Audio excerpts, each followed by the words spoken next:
A very good morning to all of you. So in previous class we have started a topic, that is classification of the business activities, in which the classification of business activities is according to on the basis of the function. So on the basis of the function, business activities are divided into two broad categories, that is industry and the commerce. Okay, so industry and the commerce, in the then the industry is further divided into three: primary, secondary and the tertiary. In the primary industry, extractive industry and the genetic industry. In the secondary industry, it is manufacturing and the constructive industry, and in the tertiary industry, it is the transport, banking, communication, insurance and the advertising. So in previous class we have completed the primary industry and the secondary industry. Okay, so from today's class we are going to start the tertiary industry. Okay, so in previous class we have studied what is the meaning of this industry and the types of the industry. Okay, so it is of the three: primary, secondary and the tertiary. So in previous class, last class, we have discussed the what is the primary industry and what are the two types of the primary industry, that is extractive and the genetic industry. Then secondary industry is divided into two, that is manufacturing industry and the construction industry. Then manufacturing industries produces two kinds of the product, like consumer goods and the industrial goods. Then the manufacturing industries are divided into following types, that is analytical industry, synthetic industry, processing industry and the assembly industry. Now the next one we have discussed, that is construction industry. So construction industries are deal with the constructions of the building, dams, school, road, etc. Okay, so till here we have discussed in the previous class. So in today's class we are going to start the tertiary or the service industry. Okay, so let's start. Okay, tertiary industry is concerned with the providing services which facilitate a smooth flow of goods and services. This industry help in the activities of the primary and the secondary industry. In other words, this industry provides services which support the activities of the primary and the secondary industry. That is why it is also known as service industry. Okay, tertiary industry is concerned with the providing services. जो tertiary industries होती हैं वो क्या करती हैं, service provide करती हैं which facilitate the smooth flow of goods and services, जिसके जो क्या कैसी फैसिलिटी प्रोवाइड करता है कि स्मूथ फ्लो हो जाए गुड्स एंड सर्विसेज का, smooth flow of the goods and service only because of the tertiary और the service industry. So this industry help in the activities of the primary and the secondary industry.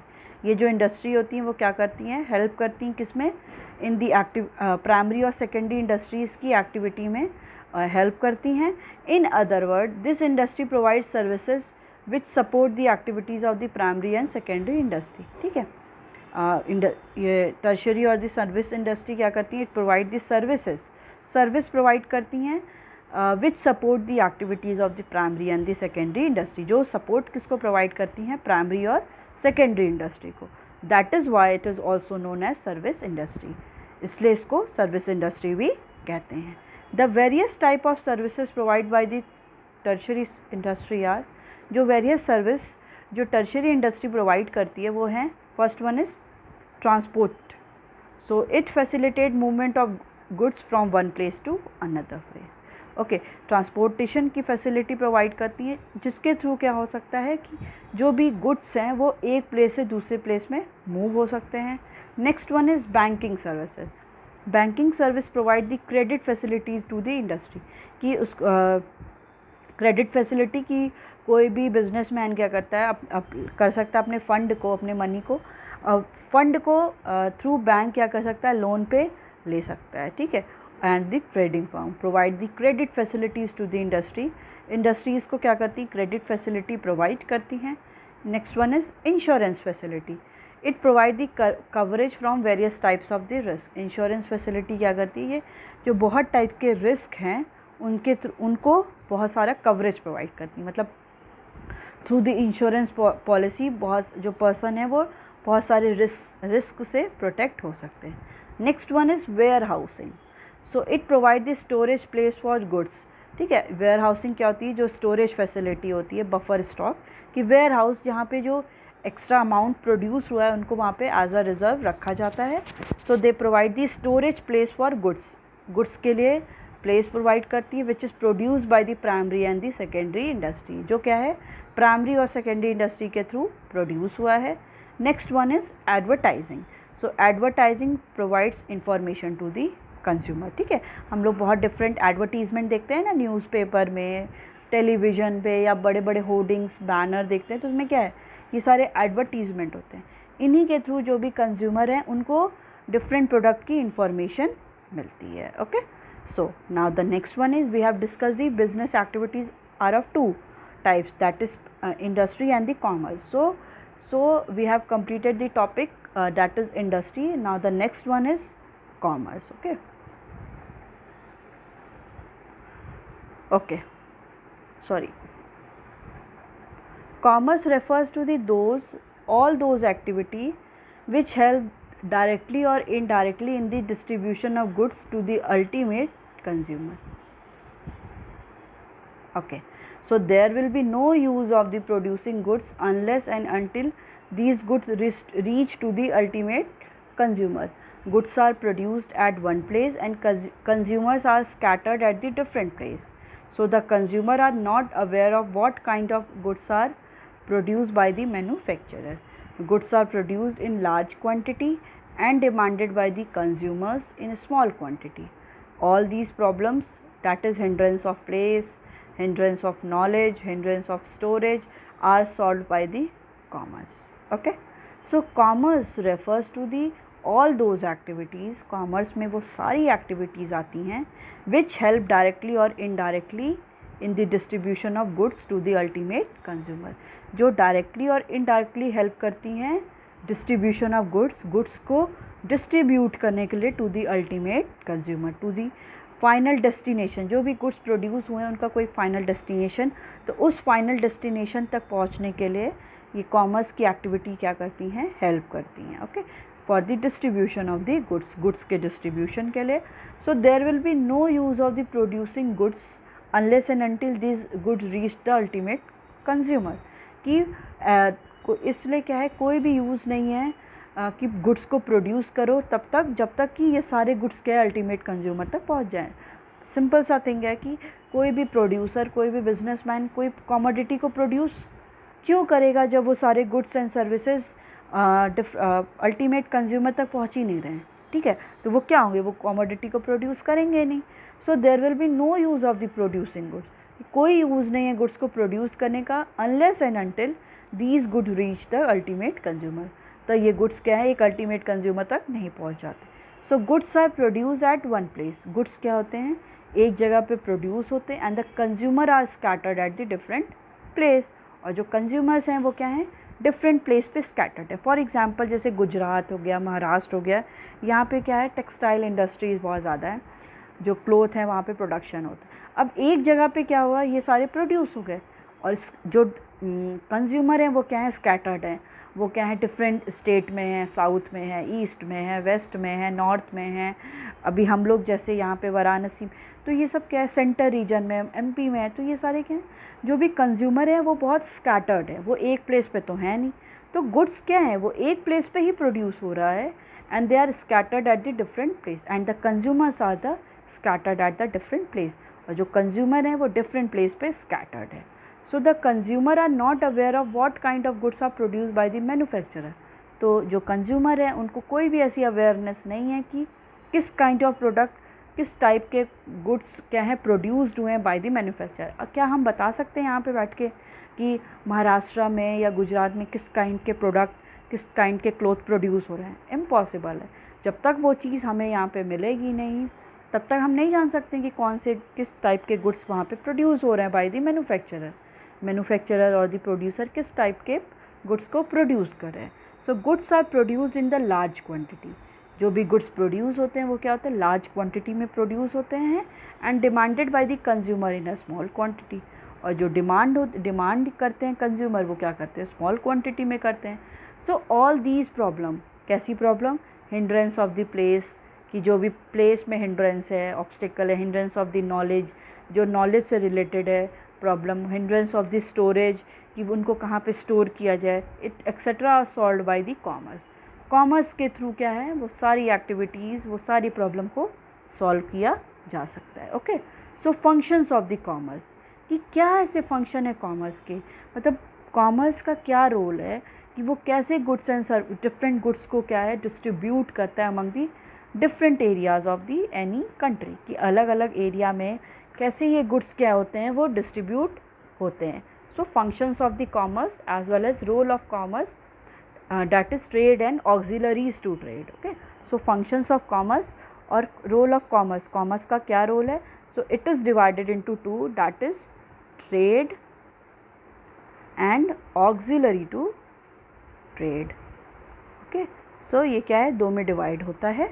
so the commerce segment of the business activity is very important, कि जो commerce segment है, जो commerce है वो किसी भी business activity में बहुत इंपॉर्टेंट रोल करता है। फॉर एग्जांपल जैसे इंडस्ट्रीज़ से गुड्स क्या हो गए, डिफरेंट इंडस्ट्रीज़ में गुड्स क्या हो गए, प्रोड्यूस हो गए। अब उनको हम मार्केट तक नहीं पहुंचा पाएंगे, अगर कॉमर्स नहीं होगा तो वो सब मार्केट तक नहीं पहुंच पाएंगी, तो कोई भी मतलब नहीं है, कोई भी हम चाहे जितना भी गुड्स प्रोड्यूस कर सकें। So the commerce segment of business activity is very important. जो कॉमर्स सेगमेंट है, जो कॉमर्स इसका पार्ट है बिजनेस एक्टिविटी में बहुत इंपॉर्टेंट रोल प्ले करता है। Commerce is considered as the backbone of the industry. जो भी देखिए इंडस्ट्री का ये बैकबोन है, कोई भी नॉर्मल ह्यूमन बीइंग बिना बैकबोन के जैसे वो कुछ नहीं है, कि आपके पीछे की स्पाइनल कॉर्ड ही नहीं है तो आप क्या सीधे स्ट्रेट खड़े हो सकते हो, नहीं खड़े हो सकते हो। वैसे ही कॉमर्स भी है, अगर बिजनेस एक्टिविटीज़ में, इंडस्ट्री में ही आपके पास कॉमर्स ही ना हो, मतलब आप गुड्स को प्रोड्यूस कर पा रहे हो, आप उसको वेयर हाउस में रख नहीं पा रहे हो, आप उसको बैंकिंग फैसिलिटी आपको नहीं मिल रही है, इंश्योरेंस फैसिलिटी नहीं मिल रही है, आप उनको डिफरेंट एरियाज़ में एडवर्टीज़मेंट नहीं कर पा रहे हो, मूवमेंट नहीं कर पा रहे हो, तो ये सारे एक्टिविटीज़ अगर नहीं हो रहे हैं, सो कोई भी आप गुड्स प्रोड्यूस कर लो डिफरेंट इंडस्ट्रीज़ में, कोई इसका मतलब नहीं होगा। सो the goods produce by the industry reach the ultimate consumer only because of the commerce. ठीक है, कि कोई भी जो गुड्स प्रोड्यूस हुआ है, जो भी इंडस्ट्री में गुड्स प्रोड्यूस हुआ है, अल्टीमेट कंज्यूमर पे तभी पहुंचेगा only because of the commerce. जब वहाँ पे कॉमर्स नहीं होंगे, गुड्स ट्रांसपोर्टेशन हमें फैसिलिटी नहीं मिलेगी, जब ये सारी एक्टिविटीज़, जब ये सारी फैसिलिटीज़ नहीं मिलेगी, सो गुड्स क्या हैं वो मूव नहीं कर पाएंगे, वो गुड्स क्या हैं अल्टीमेट कंज्यूमर तक नहीं पहुँच पाएंगे। सो commerce perform the following functions.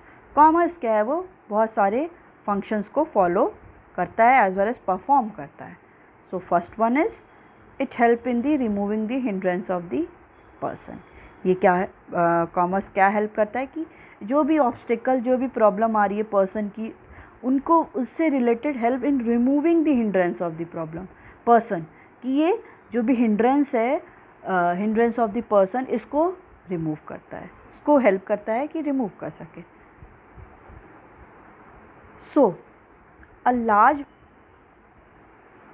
variety of goods are produced by a group of person called producer। ठीक है, बहुत सारे लार्ज वैरायटी गुड्स के क्या होते हैं, प्रोड्यूस्ड होते हैं by a group of person, जिनको क्या कहते हैं, प्रोड्यूसर। प्रोड्यूसर के थ्रू लार्ज वैरायटी में बहुत तरह के गुड्स क्या होते हैं, प्रोड्यूस्ड होते हैं।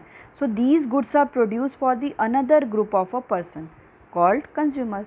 अब ये जो गुड्स प्रोड्यूस होते हैं वो किसी और अनदर ग्रुप के लिए प्रोड्यूस होते हैं, उन्हें क्या कहते हैं, कंज्यूमर।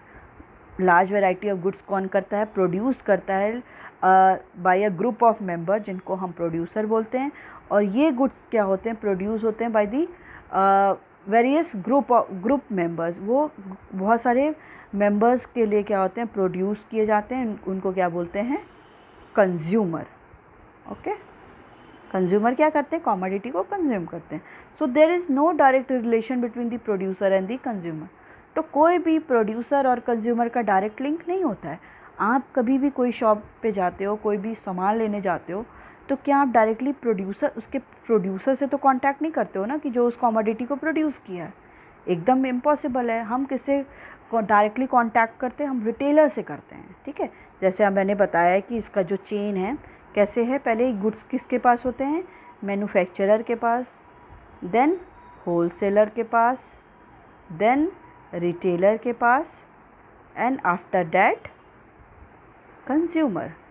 ठीक है, अब हम जो कांटेक्ट कंज्यूमर किससे कांटेक्ट कर रहा है? रिटेलर से। हम कंज्यूमर मैन्युफैक्चरर से डायरेक्ट कांटेक्ट नहीं करते हैं। Okay, so there is no link between the producer and the consumer, कि कोई भी लिंक प्रोड्यूसर और कंज्यूमर के बीच में नहीं होता है। So the trade segment of commerce creates a link between the producer and the consumer. जो ट्रेड सेगमेंट है, जो ट्रेड के through commerce, trade segment of the commerce की वजह से क्या है, हम लोग लिंक कर लेते हैं किसके बीच में? Producer and the consumer. Trader help in exchange of goods and services from producer to consumer. जो भी ट्रेडर हैं, जो ट्रेड कर रहे हैं, वो क्या करते हैं? हेल्प करते हैं exchange of goods and services. Goods को क्या करते हैं? एक्सचेंज करते हैं, कहाँ से? प्रोड्यूसर और कंज्यूमर के बीच में। मतलब वो प्रोड्यूसर सामान लेगा और कंज्यूमर तक रीच आउट करेगा, and hence remove the hindrance between the producer and the commerce. फिर वो क्या करेगा? वो जो भी एक बैरियर आ रहा है, हिंड्रेंस आ रहा है, वो क्या करेगा? उसको रिमूव कर देगा between the producer and the consumer. जो भी प्रॉब्लम आ रही है, तो हिंड्रेंस ऑफ द पर्सन, मतलब जो भी प्रोड्यूसर और कंज्यूमर क्या है, वो डायरेक्टली लिंकअप नहीं होते हैं। तो जो भी ट्रेडर्स होते हैं, थ्रू दी ट्रेडर्स क्या करते हैं? गुड्स एंड सर्विसेज को एक्सचेंज करते हैं, so that there is removal of the hindrance between the producer and the consumer. सो इसमें क्या है? कॉमर्स का बहुत इंपॉर्टेंट रोल है कि प्रोड्यूसर कमोडिटी तो प्रोड्यूस कर लिया, अब कंज्यूमर तक कैसे पहुँचे? क्योंकि प्रोड्यूसर जो भी प्रोड्यूस कर रहा है, it is only for the consumer, वो कंज्यूमर के लिए प्रोड्यूस कर रहा है। अगर कंज्यूमर तक ही वो प्रोडक्ट नहीं पहुँचेंगे तो कोई भी वो वर्थ नहीं होगा उसका प्रोड्यूस करने का।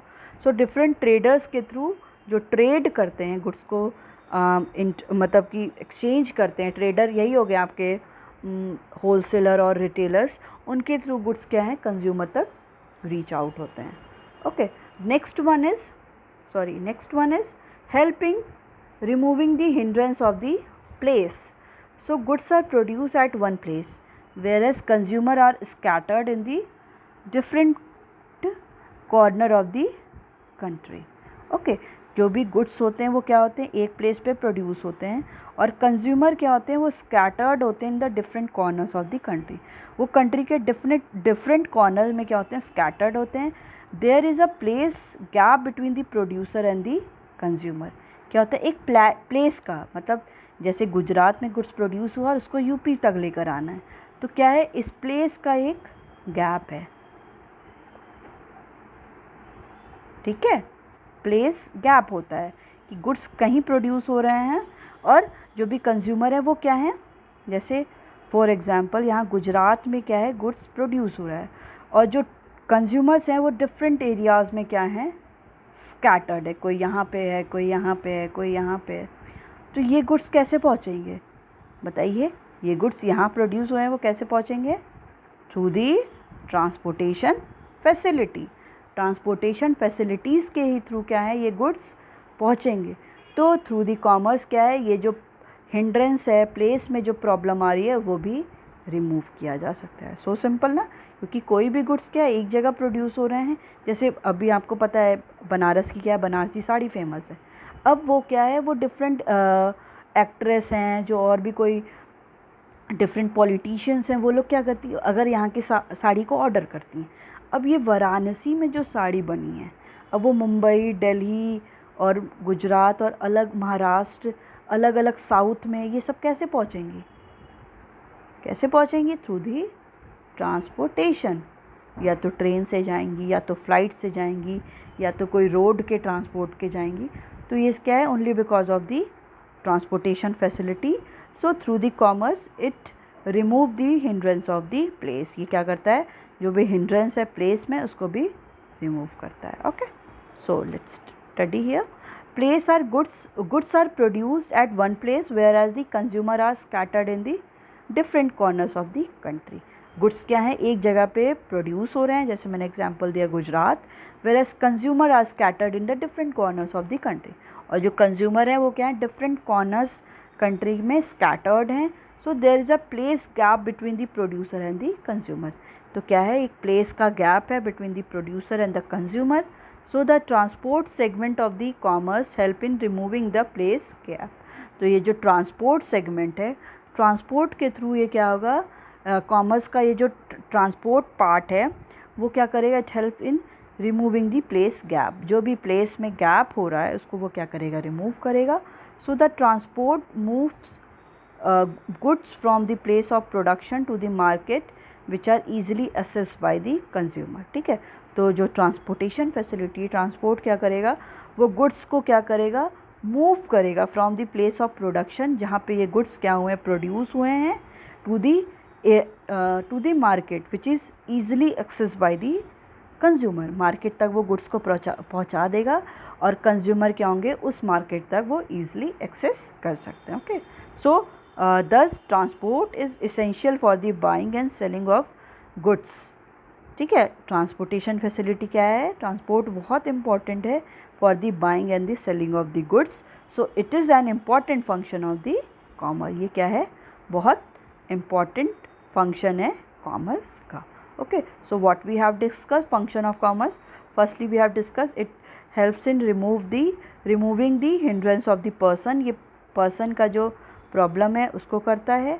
Next one it helps in removing the hindrance of the place, जो भी प्लेस की प्रॉब्लम है कि गुड्स क्या हों, कैसे पहुँचें, तो through the transportation facility it can reach to the different consumer which are scattered in the different areas of the country. Okay, now the next one is it helps in the removing the hindrance of the time. Okay, so some goods are produced in a particular season only but are demanded throughout the year. For example, wheat, rice, pulses. On the other hand, some goods are produced throughout the year but are demanded in a particular season. So there is a time gap between the production and the consumption. These goods need to be kept safe and fresh during this time gap. Warehousing segment of the commerce help in removing the problem of time gap. So the goods can be kept safely in the warehouses till they are demanded in the market. Various type of warehouses are constructed and according to the requirements of goods are kept in their warehouses. For example, perishable goods are kept in the cold storage house. Inflammable goods is in fireproof warehouses, etc. Okay, next क्या है, help in removing the hindrance of the time. ये क्या करता है, help करता है कि जो भी टाइम का रिमूव क्या है, जो भी टाइम में हिंड्रेंस आ रहा है उसको भी रिमूव करता है. कैसे कि कुछ goods, some goods are produce in a particular season. ठीक है, कुछ गुड्स क्या होते हैं, सम गुड्स क्या होते हैं, वो किसी पर्टिकुलर सीज़न में ही प्रोड्यूस होते हैं. फॉर एग्जांपल लाइक पीज़ होते हैं ना, मटर, वो क्या होते हैं, वो हर एक सीज़न में नहीं, ये विंटर में ही प्रोड्यूस हो. अब इनको क्या है, और बट इसके डिमांड क्या होती है, वो ऑल ओवर दी सीज़न होती है. हम डिमांड क्या करते हैं, हमेशा करते हैं. फॉर एग्जांपल जैसे वीट, राइस और पल्स, अब इनका भी क्या है, खरीफ और रबी सीज़न में ही प्रोड्यूस होते हैं. So on the other hand some goods are produce throughout the year. और कुछ ऐसे गुड्स होते हैं जो पूरे throughout the year produce होते हैं but are demanded in a particular season. But उनकी डिमांड क्या होती है, वो किसी एक पर्टिकुलर सीज़न में ही होती है. So there is a time gap between the production and the consumption. तो इसमें क्या है, एक टाइम गैप हो जाता है between the goods are producing and the goods they are consuming by the consumer. की गुड्स जो हैं, जो कंजप्शन और प्रोडक्शन के दोनों के बीच में एक टाइम गैप हो जाता है. So the goods need to be kept safe. तो गुड्स की क्या ज़रूरत है कि गुड्स को क्या करें, एक सेफ उसको रख दिया जाए. ऐसा तो है नहीं कि हम उस गुड्स को बस एट प्रेजेंट हम वीट, राइस, ये सब क्या है कि एक ही टाइम में प्रोड्यूस होते हैं, तो हम जिस सीज़न में ये प्रोड्यूस होते हैं हम उसी टाइम बस वीट रोटी खाते हैं और पूरे टाइम नहीं खाते हैं, या ऐसा राइस हम तो पूरे टाइम खाते हैं. तो उसलिए हमें क्या करना पड़ता है, इन सारे गुड्स को सेफली रखना पड़ता है एंड फ्रेश. इनको फ्रेश भी ड्यूरिंग द टाइम गैप. ये जो टाइम है कि जब वो प्रोड्यूस हुआ और जब वो कंज्यूम हो रहा है, इस सिचुएशन में उन्हें क्या करना होता है, एज अ सेफली रखना होता है. So warehousing segment of a commerce, जो भी सेगमेंट कॉमर्स का एक सेगमेंट है, पार्ट है वेयर हाउसिंग, ये क्या करता है, it helps in the removing the problem of time gap. ये क्या करता है, ये जो भी टाइम गैप की प्रॉब्लम है उसको रिमूव करता है।